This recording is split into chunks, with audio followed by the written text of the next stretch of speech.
I learned a long time ago, if you want to survive, never let the stronger one speak first. That thought drummed in my skull as I pressed my back against the cold, metal beam, breath shallow, every muscle pulled tight like a wire. The abandoned industrial sector always smelled the same: wet metal, concrete dust, and the kind of rust that tasted like old blood.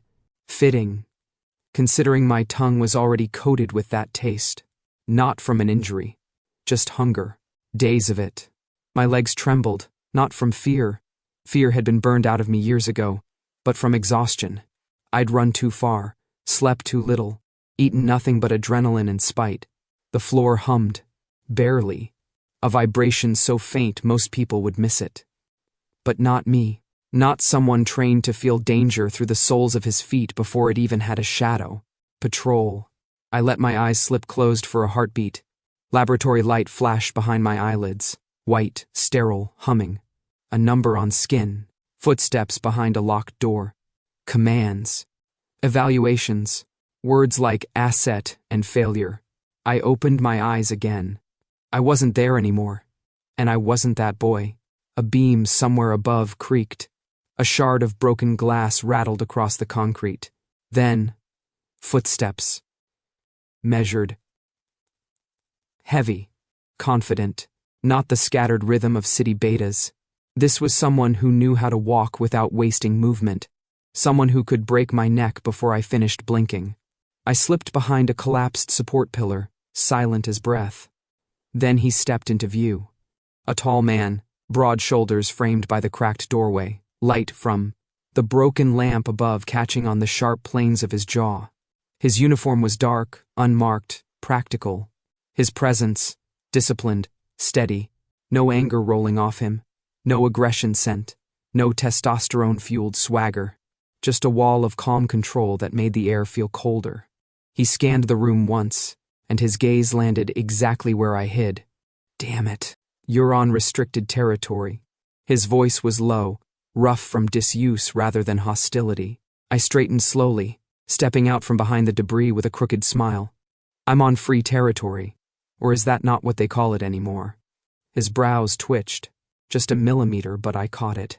Surprise, maybe annoyance, maybe amusement. Hard to tell with someone who guarded himself this tightly. His eyes swept over me. My ripped shirt, bruised ribs, dirt-smeared cheeks. I lifted my chin anyway. If I had one talent left, it was pretending I wasn't about to pass out. Surrender, he said simply. I'll take you in. It's safer than running. Safer for who? I shot back. Because I've been told I'm difficult. His expression didn't change, but something in his stance sharpened. He took a step forward, boots silent on the concrete. I stepped back. My heartbeat didn't spike. I refused to give him that. But my legs wobbled. I dug nails into my palms until the tremor stilled. He extended a hand, not forcefully, just steadily. You're injured. You need help. I laughed, hoarse, humorless. Help from an alpha? I'd rather chew glass. He exhaled, patient in a way that made my skin itch. And then I said the one thing guaranteed to tilt the balance. You can hold me, I told him softly, lifting my gaze to meet his. But I'll break you first. That did it. Something flickered in his eyes. Not anger, not dominance. Something like recognition, as if he'd seen a ghost wearing my face. He didn't move for a long moment. Then, he holstered his weapon. He stepped closer, and instead of calling backup, or throwing me over his shoulder like any other alpha would, he shrugged off his heavy uniform jacket and swung it around me, hiding me in its folds. I froze. What? Patrol's close, he said. They'll smell blood. I'm not bleeding. You're starving. Smells the same from a distance. I should have pulled away. I should have fought. I should have run until my lungs tore open. Instead, my knees finally buckled.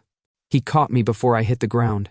Strong hands, steady grip, no hesitation. There was no lust in it, no dominance, nothing predatory. Just a man who'd made a decision and wasn't second-guessing it. He pulled the jacket's hood low over my head and guided me toward the exit, his arm firm around my back. Why?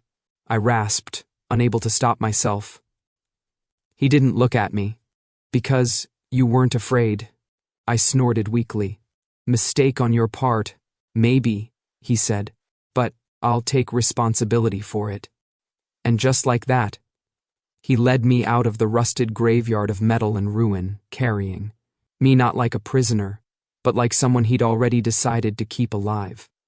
I still didn't know his name then, but I felt it in the weight of his hand, the steadiness of his breath, the iron certainty radiating off him. This man wasn't dangerous because he was strong. He was dangerous because he was moral. And people like that could break me in ways no weapon ever had. I expected the inside of his place to look like every other alpha den I'd ever been. Dragged through. Dark, musky, cluttered with things meant to intimidate or impress. Instead, I stepped into a bunker disguised as an apartment. Bare concrete walls. Stainless steel shelves. A table that looked like it had been welded into existence out of sheer discipline. Everything was squared, aligned, dustless. It was a space built by someone who didn't allow chaos even a seat at the table. I blinked. Wow, I muttered. Cozy? He didn't rise to the bait. Of course he didn't. I limped farther in, the heavy jacket still hanging off me like a stolen skin, and took a slow survey of the room. No photos, no trinkets, no books unless you counted the strictly labeled manuals stacked in perfect rows. Even the air smelled controlled, filtered, sanitized. You always live like this. Sterile? I asked. Is it in the manual? Section 3, Chapter 4. How to remove all traces of personality? Across the room, he set an old metal kettle on the stove and clicked on the burner. The flames flickered against his profile, throwing sharp shadows along the line of his jaw. He didn't look at me. Order helps me think, he said simply. I rolled my eyes. So does oxygen. I don't polish it. Still no reaction, which was infuriating. I dragged myself closer, only half pretending not to wobble. He kept his eyes on the kettle. I stepped right into his personal space, close enough to study the faint scar above his eyebrow. He didn't flinch, so I leaned a hip against the counter. Still nothing. Most alphas either bristled or smirked when I pushed. This one stayed steady, as if built on bedrock. It made me itch, so I escalated. I hopped onto his table, boots on metal, with a clank that echoed around the room. He glanced up, saw me sitting there like an inconveniently placed houseplant, and returned to the kettle.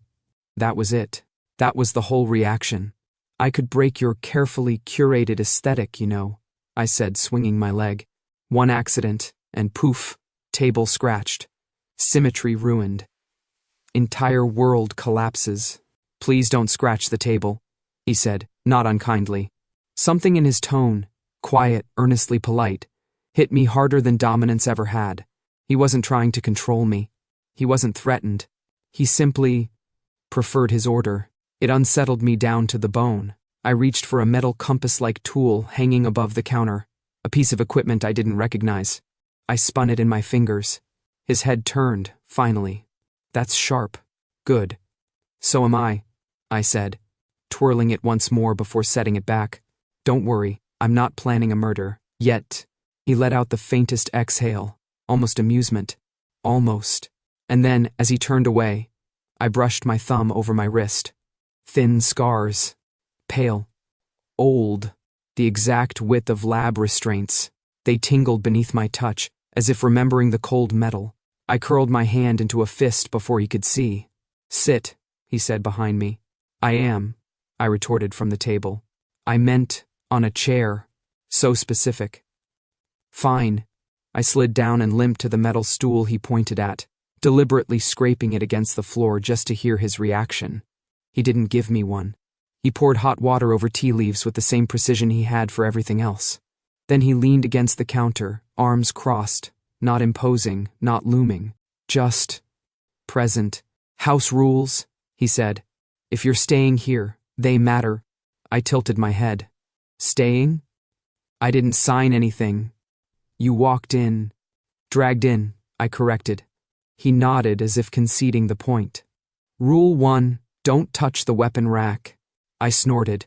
I'm not suicidal. You tested 3 knives on your way in, he reminded me calmly. I shrugged. Force of habit. Rule 2. Don't interfere with my patrols. I'm on the run, not on vacation. Doesn't change the rules. His tone was patient, not commanding, not stern. Patient, which somehow was worse. I leaned forward, studying him with narrowed eyes. You're really not what I expected. What did you expect? I met his gaze, steady, dark, impossible to read. Someone predictable. He didn't smile, but something in his expression softened. Sorry to disappoint. Oh, trust me, I said, grinning. I'm not disappointed. I just like knowing where the walls are before I start kicking them. His eyes flicked down to my wrist for a split second, as if he'd seen the scars after all. Then he straightened. This isn't a prison, he said quietly. Could have fooled me. And you're not a prisoner. We held each other's gaze too long for it to be casual. Too long for it to mean nothing. The kettle hissed behind him. I didn't know what game we were starting, but the rules were already forming around us, and for the first time in years, I wasn't sure which of us was the hunter. I should have been able to sleep. I'd slept in ditches, under collapsed roofs, inside metal cages barely wide enough to curl into. Noise had always been the enemy. Alarms, barking orders, boots, screams. Silence was supposed to be a gift. But the silence in Marcus's house wasn't empty. It pressed in from all sides. Too clean, too careful. Like the air itself didn't dare disturb him. I lay there staring at the ceiling, counting the slow hum of the ventilation system, the faint ticking in the pipes. My nerves twitched at every sound. My body was waiting for something. Impact, danger, punishment. And nothing came. Too quiet, too safe, too unfamiliar. The bed beneath me was firm, warm enough, and covered with a blanket that didn't scratch. That alone felt suspicious. I turned over, then over again, then sat up entirely. And then I heard him. Soft footsteps down the hall. Measured, heavy, predictable. The exact same rhythm he'd had when patrolling the sector. Marcus. Of course the man patrolled his own house.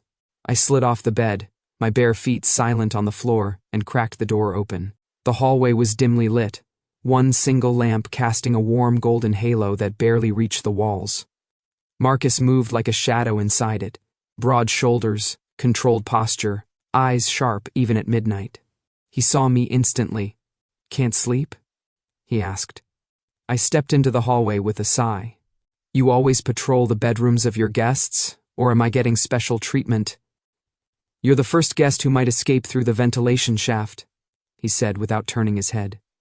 That was one time, I muttered. And technically, I didn't escape. I got stuck. He didn't laugh, but I felt the ghost of amusement ripple off him like a change in temperature. He continued down the hallway and I fell into step beside him. It wasn't intentional.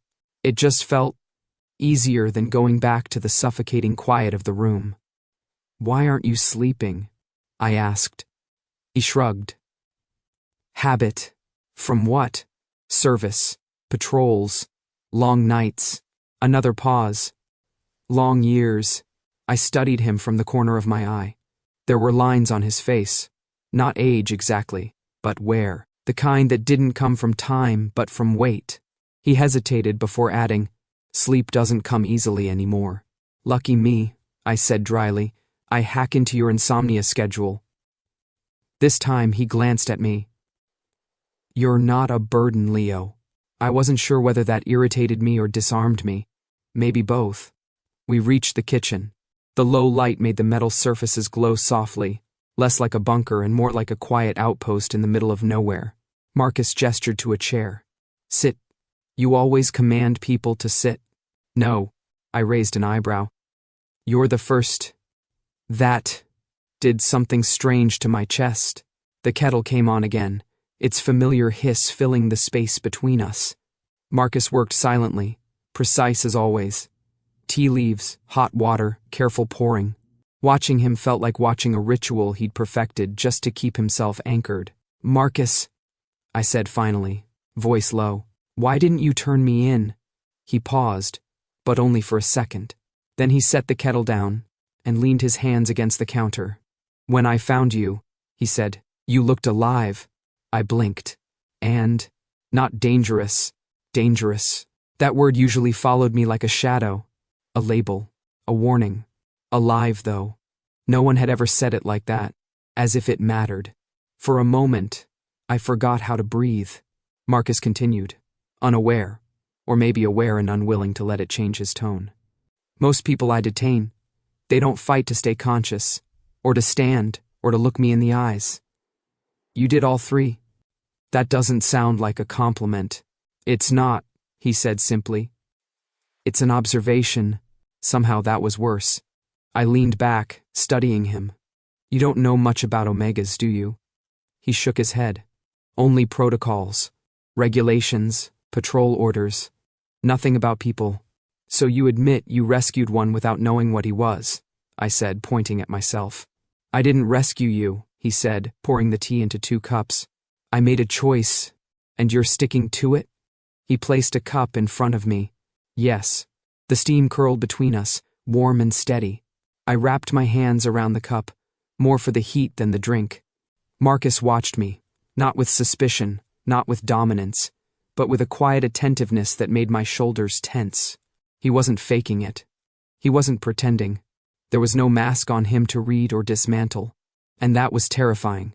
Sometime between sip 3 and sip 5, my eyelids started to droop. The warmth seeped into my bones, my nerves unwound, and my body, traitorous thing, leaned back in the chair. "Leo," Marcus said quietly. My eyes were half closed now. "You're falling asleep."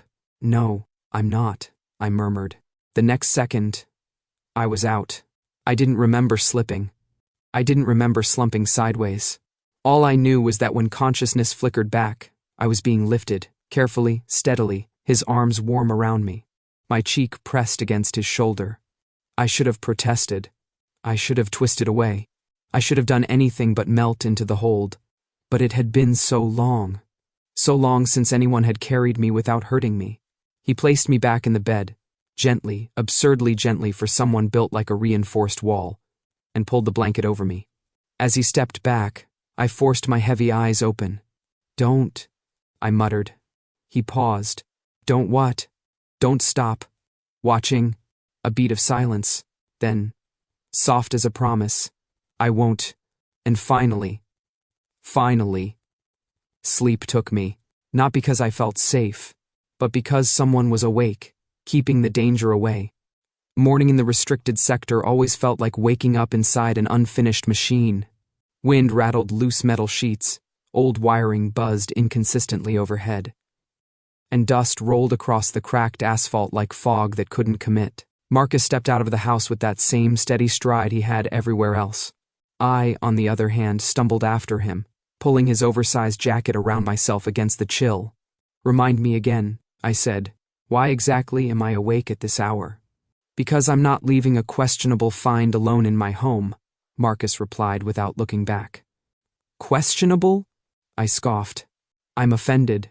You tried to escape through ventilation. That was improvisation." He gave a low hum that didn't bother translating into approval. I jogged a little to walk beside him. "You're afraid I'll steal something.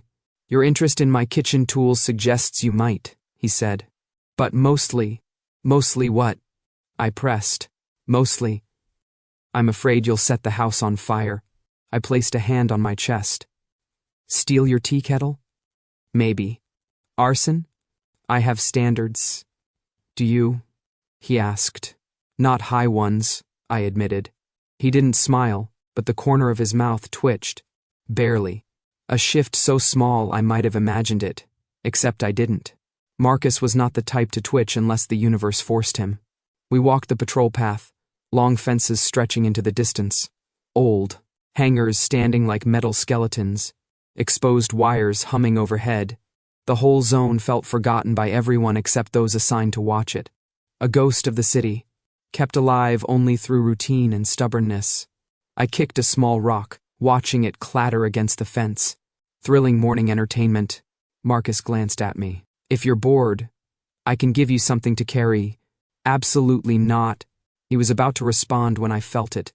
A shift in the air, a new pressure. Footsteps behind us, firm and synchronized. The kind that screamed regulation, not intuition. City betas. I turned slightly, enough to see them, 3 of them, gray uniforms crisp, expressions carved from concrete, eyes that lacked curiosity, compassion, or even irritation. Just cold function. And those eyes locked on me. Identify yourself. The lead beta barked. I lifted my brows. Good morning to you too. Marcus stepped forward before they got any closer. He's with me. The lead beta didn't blink. We've received notice of an unregistered Omega in this sector. His gaze flicked over me with surgical detachment. He matches the description. Description. Object. File. My stomach tightened. Step aside, Officer Hale, the beta said. This individual is to be taken for processing. Processing. As if I were a package. Marcus didn't move. He's under my jurisdiction, he said evenly. The beta's jaw tightened. Your jurisdiction ends where city law begins, and my responsibility begins where a person's life is at risk. A quiet beat. A shift in the wind. A thin crackle of old wiring somewhere behind us. The tension snapped taut. The beta exhaled through his nose. Annoyance without emotion. Officer Hale. This is an order. No, Marcus replied, voice steady as anchored steel. It isn't. The betas exchanged a look. Silent communication, sharp and efficient. One of them reached subtly toward the communicator on his belt. Marcus's hand moved, not to draw a weapon, not to threaten, just to rest calmly on the strap across his chest. A message. Don't. The beta hesitated. And in that hesitation, something inside me twisted. He wasn't protecting me because I was an Omega. He wasn't posturing because of alpha instinct. He stood there because he chose to. Because something in him drew a line that would not be crossed. Principles, not biology. It made my throat tighten in a way I didn't appreciate. Finally, the lead beta stepped back half an inch. Not surrender. Just recalibration. We will report this, he said. Appropriate authorities will be notified. Then notify them, Marcus answered. A final cold stare at me. A dismissive one. As if I were a malfunctioning appliance someone had stubbornly decided to keep. Then the trio walked away, boots echoing against the concrete. I let out a breath I hadn't realized I was holding. You didn't have to do that, I said quietly. Marcus looked at me. You didn't have to start provoking them the moment they appeared. I didn't provoke. You raised your chin, he said. I blinked. That's provoking? For betas? Yes. I raise my chin at everyone. He gave a slow nod. That explains a lot. A breeze kicked sand across our boots. I shoved my hands into the jacket pockets, suddenly feeling smaller than I wanted to admit. You're not obligated to protect me, I muttered. And you're not obligated to bite every hand that reaches out, he replied just as calmly. I scoffed. I don't bite every... He gave me a look. Fine, I said. Most hands. Marcus started walking again. We'll finish the patrol. I followed, still feeling the ghost of the beta's stares on my skin, still trying to understand why the hell an alpha who didn't know me would choose to stand between me and danger. First cracks indeed. Not in him, in me. The room smelled like iron and old paper. Marcus's bedroom wasn't personal in the way people usually meant it, not sentimental, not warm. It felt more like an extension of the rest of the house, controlled, minimal, stripped of anything unnecessary. A bed made with military precision, a single lamp casting a dull amber glow, and a tall metal cabinet against the wall, locked, but not well enough. I hadn't come in here intending to dig. That was a lie. Curiosity had always been my favorite excuse for survival. Marcus was out on another perimeter check. Routine, he'd said, as if the city hadn't already shown its teeth. I told myself, I was just making sure I knew how close the danger really was. Self-defense. Information was oxygen. The cabinet opened with a soft click. Inside, old data slates, paper records sealed in plastic, and one military-grade tablet resting on the top shelf. Clean, charged, used, My fingers hovered for half a second. Then I picked it up. The screen lit instantly.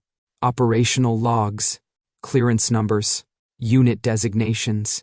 My stomach tightened. I scrolled. Sector purges, containment sweeps, irregular asset removal. Dates blurred together until one slammed into me like a fist. Operation closure, lab facility, Delta -7. Status, neutralized. My breath hitched. Delta 7. The air changed. The walls seemed too white, too close. Suddenly the room smelled like chlorine, not faint. Sharp, burning, crawling up my throat. My hands trembled as memory forced its way forward. Bright lights above me. Avoid eye contact. A voice snapped. A child screaming somewhere down the hall. Too young to scream properly, all pitch and terror. Metal restraints snapping closed around my wrists. I squeezed my eyes shut. On the far wall, stenciled black against white concrete. A number. 005. Not Leo. Not anything human. Just inventory. Breathe. I whispered, clutching the edge of the desk until the present dragged itself back into focus. That's when I heard the door behind me. Put that down. Marcus's voice was low, controlled, but charged. I turned slowly, the tablet still in my hands. He stood in the doorway, shoulders tense, gaze locked on the device like it was a loaded weapon. You shouldn't be in here, he said. Probably, I replied hoarsely. Too late. He took a step toward me. Give me the tablet. I didn't move. My pulse thundered in my ears. You were there, weren't you? His jaw set. Give it to me, Leo. Answer me. A beat, then another. Yes, he said finally. I was on that operation. The room felt like it tilted sideways.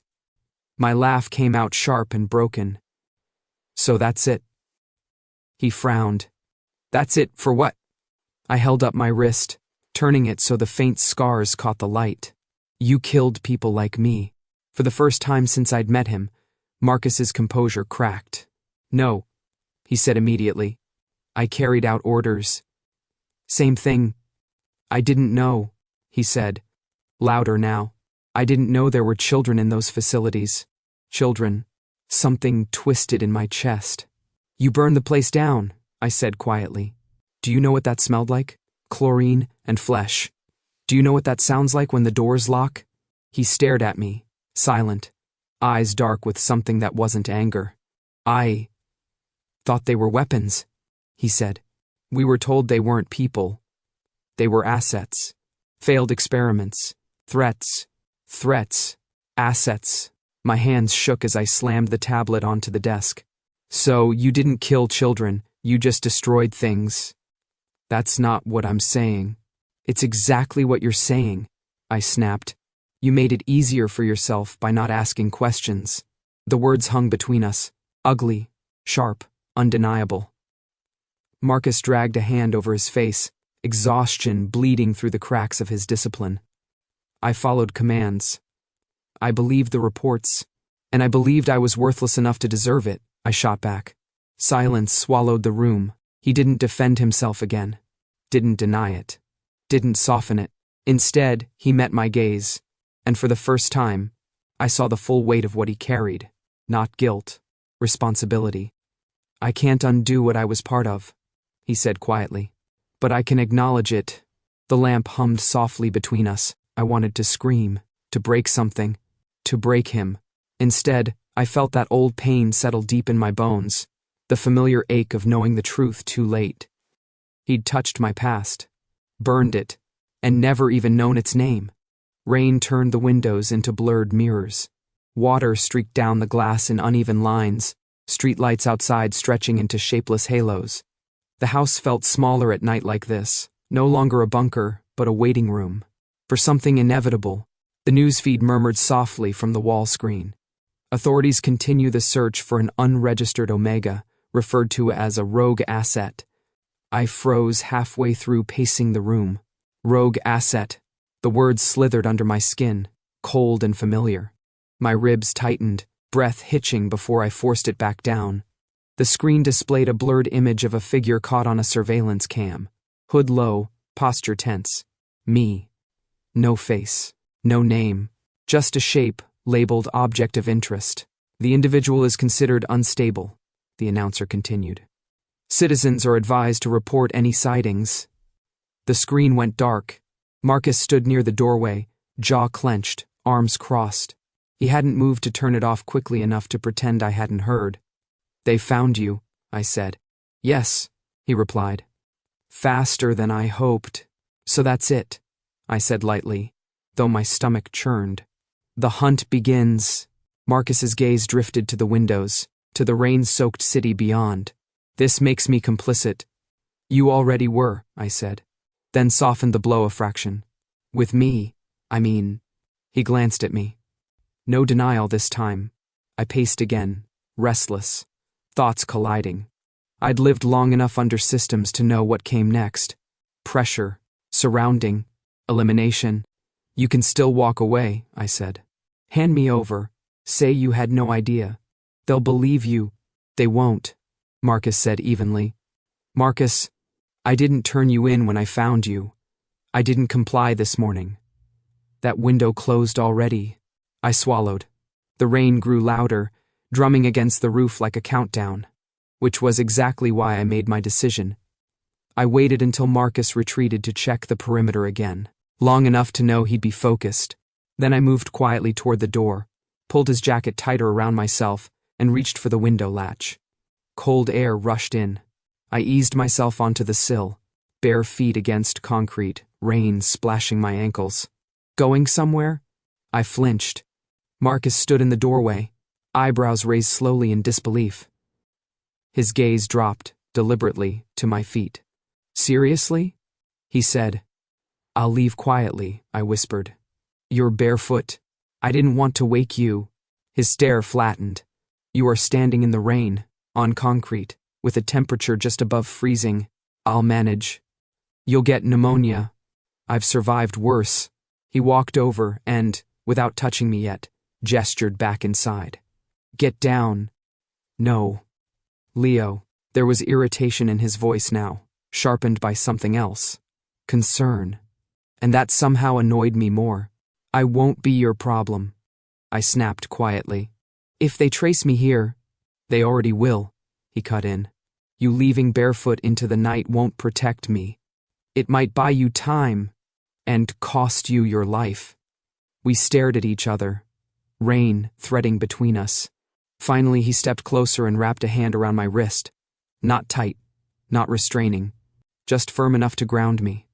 You don't get to decide alone, he said. Not anymore. I laughed weakly. Since when? Since you walked into my sector, I sagged, the fight draining from my limbs. The cold seeped in all at once, exposing my stupidity. He pulled me back inside, shut the window, and shoved my boots toward me with his foot. Put those on before I reconsider my patience. I obeyed. We didn't argue after that. Evening settled thick and heavy. Marcus made food neither of us really ate. The rain didn't slow. The silence felt different now. No longer oppressive, just honest. I don't trust anyone, I said suddenly, staring at the dark window. I know. But trusting you, I continued, voice rough, it scares me more than running. Because if you break, I won't, he said immediately. I know, I said softly. That's the problem. He didn't answer. We sat there, two silhouettes pressed into the quiet, listening to the storm and the ticking of an invisible clock. Finally, I made my choice. I'm staying, I said. Marcus turned toward me. Not because I can't run, I clarified, but because I'm tired of living like everything is already over. His gaze held mine, searching, steady. Then we'll face what comes, he said. Together, the rain kept falling. But for the first time, the bomb didn't feel like it was already in my hands. The basement smelled like concrete and dust, and old electricity. Marcus led the way down the narrow steps, a single bulb flickering, overhead, throwing long shadows that clung to the walls like stains. The door closed behind us with a heavy clang, final, deliberate. A safe room, or a confession chamber. Sit, he said quietly. I did. on a metal crate bolted to the floor. My hands were shaking again, and this time I didn't bother hiding it. There was no point anymore. Marcus stayed standing. The silence stretched. I broke it because if I didn't, I would either scream or run. And I was done running. I wasn't born, I said. Marcus looked up. I was assembled, I continued, voice flat, detached, like I was reciting someone else's file.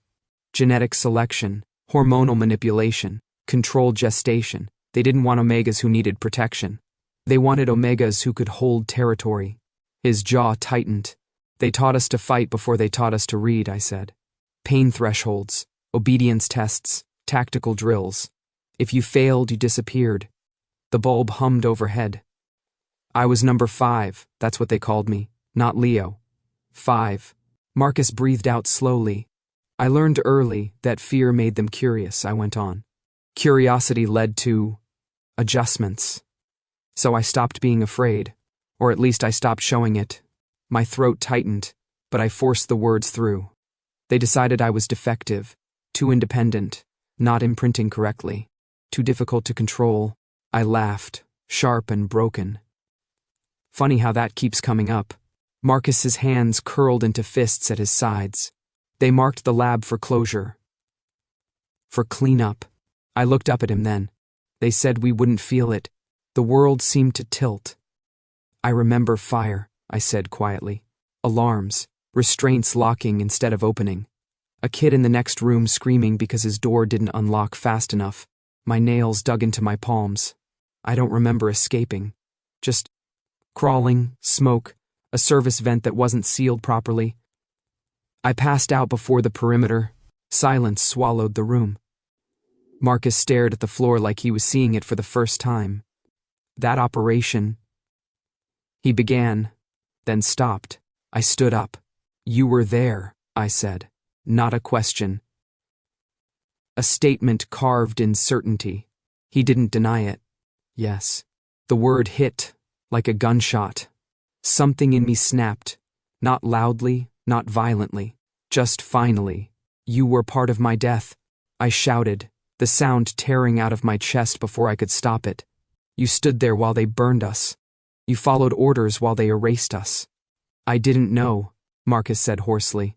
You never know when it's convenient. I shoved a shaking hand into his chest. That's how systems survive, by turning people into tools and calling it duty. He staggered back half a step, not from force, but from the weight of it. You're right, he said. I was a weapon too. I froze. I was trained to execute, he continued, voice breaking for the first time. To neutralize threats, to stop asking questions. And I let them decide who counted as human. His eyes lifted to mine, raw, stripped bare. They used me, just like they used you. The anger inside me twisted, confused. It didn't vanish. It couldn't, but it shifted.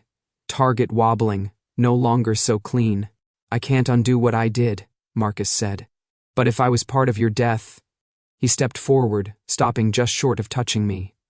Then let me be part of your life. The words landed softly. Not a demand, not a vow, an offering. My breath hitched.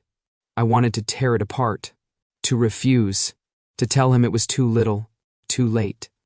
Instead, my knees buckled. I didn't fall because Marcus caught me this time. I sank because my body finally gave up holding itself together. He knelt in front of me instantly, hands hovering, waiting for permission. I nodded once. He pulled me into his chest. Not possessive, not claiming, just solid, real. And for the first time, I let myself shake, not quietly, not neatly.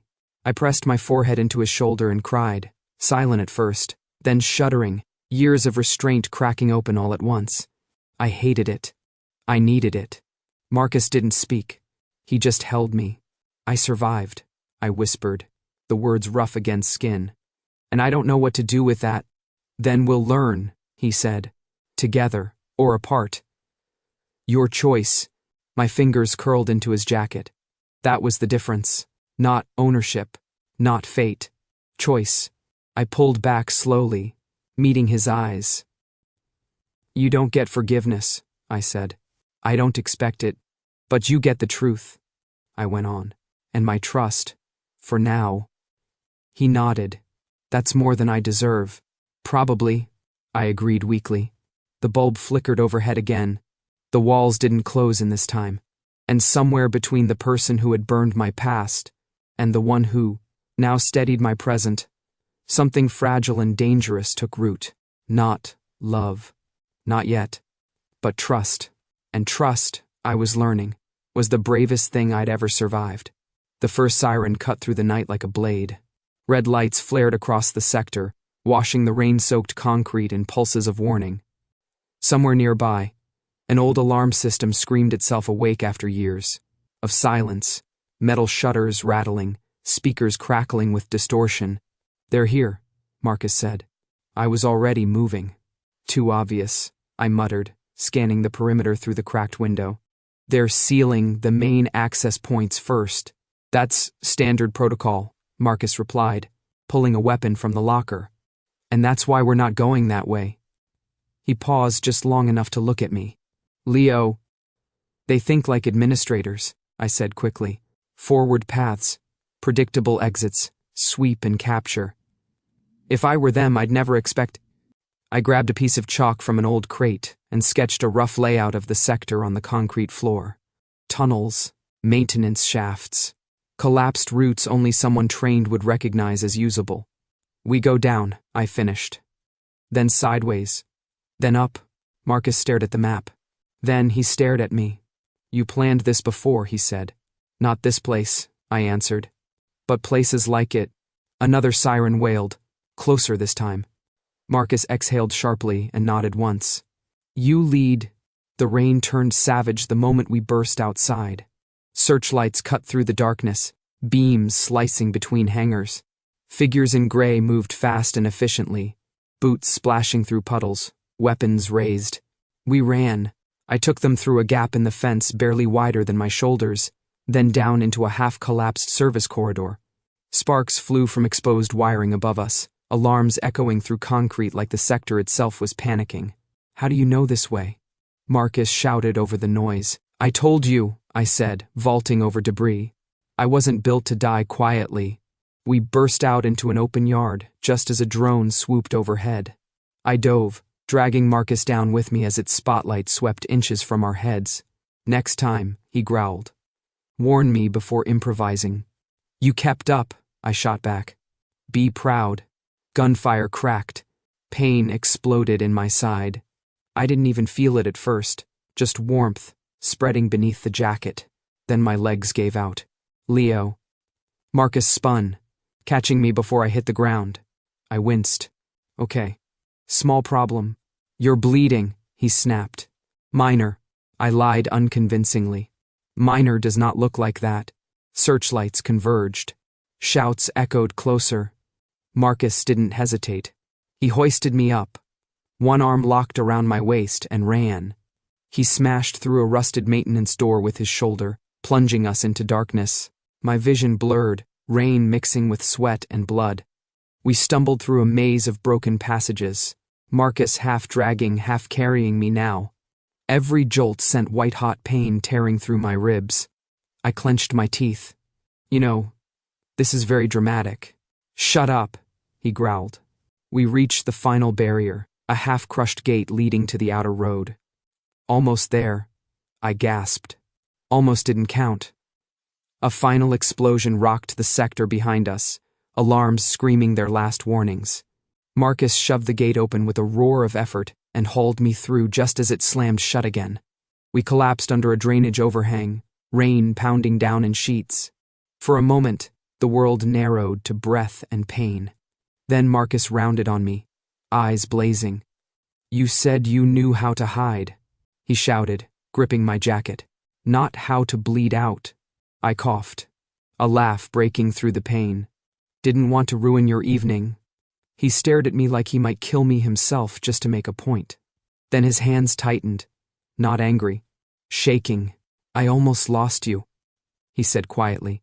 The words hit harder than the bullet. I blinked up at him. I'm still here. He exhaled. forehead pressing briefly against mine. "Don't do that again." "Can't promise," I said weakly. "But I'll try." Distant sirens faded. The city's edge loomed behind us.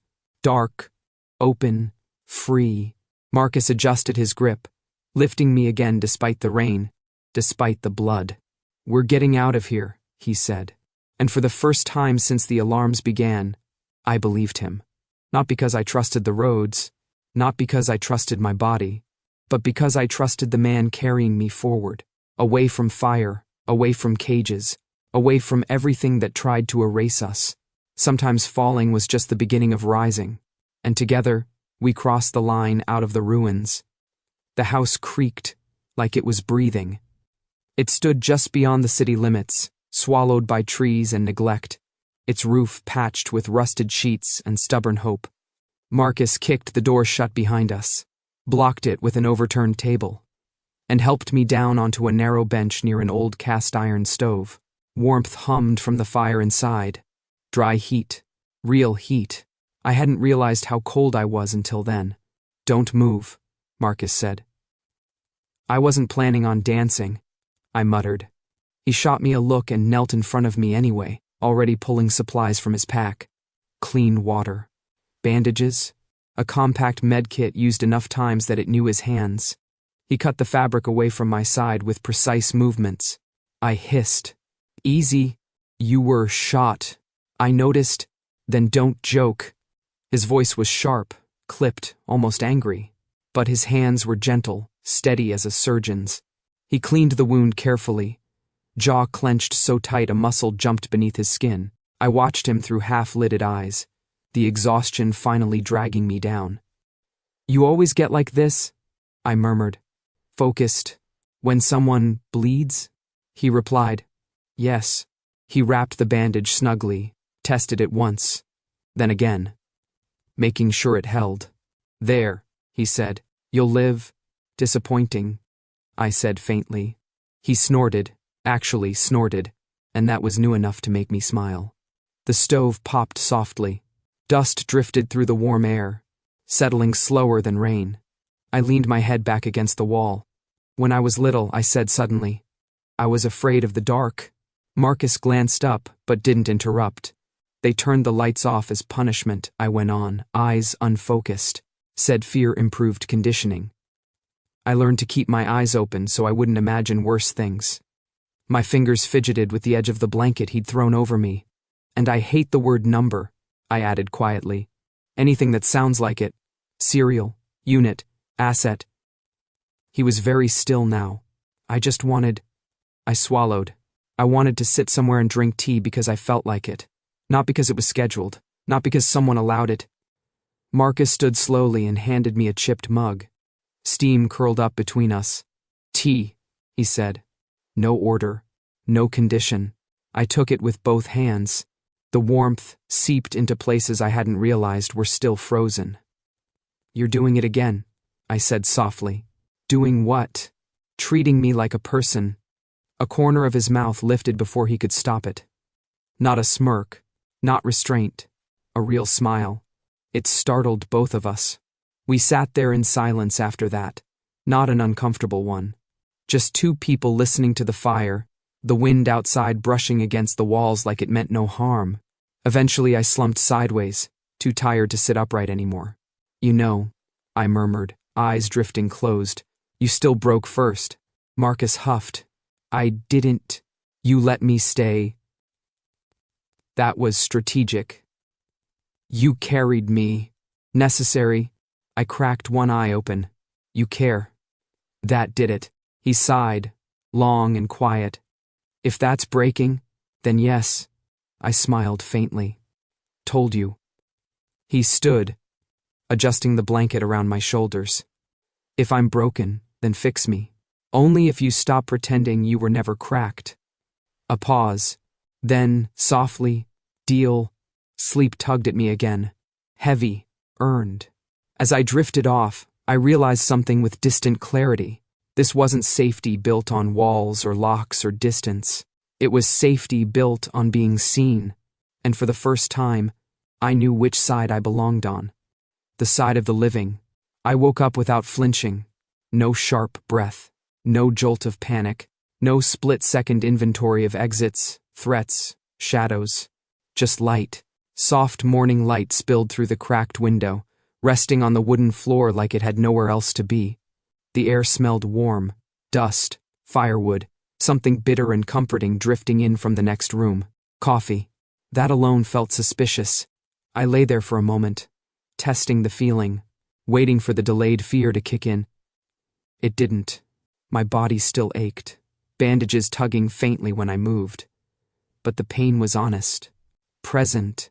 It didn't carry memories with it. I pushed myself upright and followed the smell. Marcus stood by the small counter, sleeves rolled up, back to me. Morning had softened him. Less iron, more human. He poured dark liquid into a mug with the same seriousness he brought to everything else. "You're awake," he said without turning. "You make coffee loud," I replied. "Feels aggressive. It's coffee, not a lullaby." He handed me the mug. I took one sip and immediately winced. "This could wake the dead." "Good," he said. "Then it works." I snorted and leaned against the doorframe, watching him move around the space like he belonged to it now.